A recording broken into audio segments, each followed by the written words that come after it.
Welcome to our channel Echoes of the Dark, where we tell you real-life stories that don't just entertain you, they open your eyes, touch your heart, and help you improve your knowledge at the same time. In the heart of northern England, nestled in the green folds of the Yorkshire Dales, there once lay a small, peaceful medieval village called Warham Percy. It had everything a thriving 14th-century settlement needed: stone cottages, a quaint church, livestock fields, and tight-knit families. Children played near the riverbanks, old men repaired tools outside their homes, and the church bell rang through the valley every Sunday like clockwork.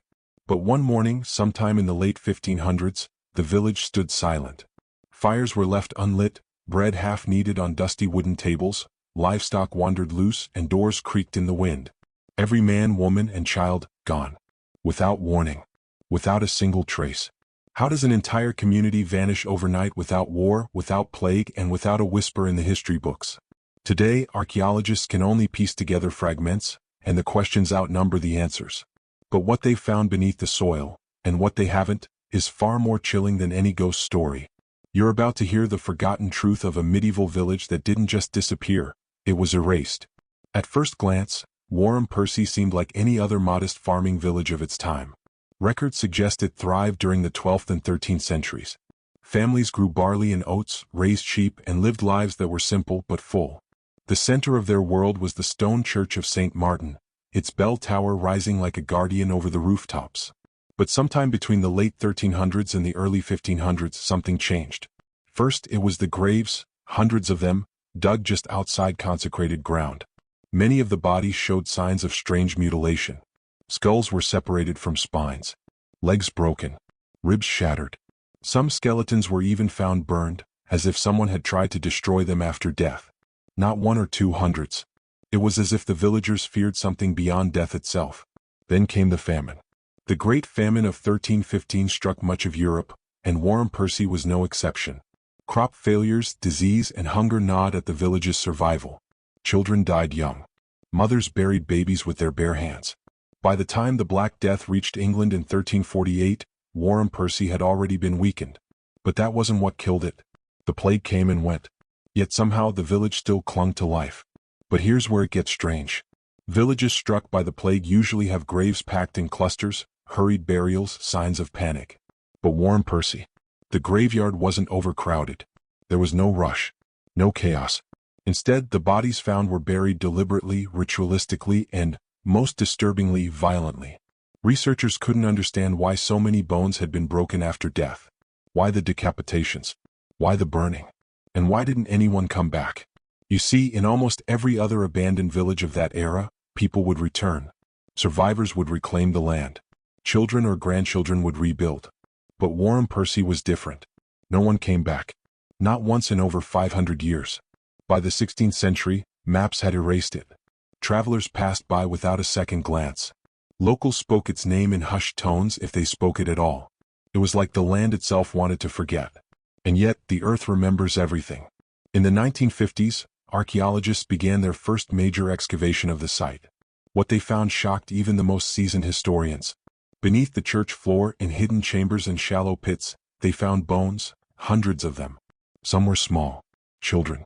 Others were older. All bore the same chilling signs. Cut marks, burned scars, disarticulated limbs. It wasn't just one generation. It was multiple. Layer after layer of unnatural burials.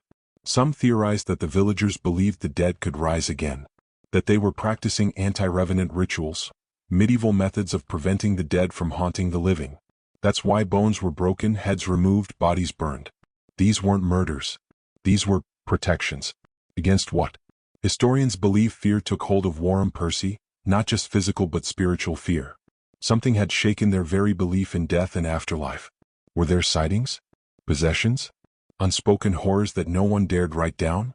One legend, passed down from nearby villages, tells of the Shadow Woman of Percy, a hooded figure who appeared after sunset, knocking on doors and whispering names. Anyone who heard their name would fall sick and die within days. Whether folklore or truth, the fear was real. And fear leaves a mark. It wasn't just disease and famine that emptied this village. Something else drove them away. Something that made them burn their own dead. Something that made them stay away forever. By the late 1500s, the final nail in the coffin was hammered. A wealthy landowner decided the land would be better used for sheep grazing. He cleared out the few remaining souls who still dared to live near the ruins. The church was abandoned. The cottages collapsed. And Warren Percy, the village that had stood for centuries, disappeared from maps. But the ground never forgot. Even today, strange reports trickle in from hikers and archaeologists who visit the site. Cold spots in midsummer. The sound of church bells with no tower left to ring them. Shadows that dart between ruined stones. Equipment failures. Sudden nausea. A deep sense that they are not alone. One man, a photographer who camped overnight near the church ruins, claimed to have seen small flickers of orange light between the gravestones, like candle flames, despite no wind and no fire. When he approached, there was nothing. Just silence. When he developed the photos, the candlelight was gone. But in the doorway of the ruined church, barely visible, was a figure in a hood, face turned away, standing motionless. The next morning he packed and left. He never returned. So what really happened to Warren Percy? Was it a village undone by starvation, plague, and greed?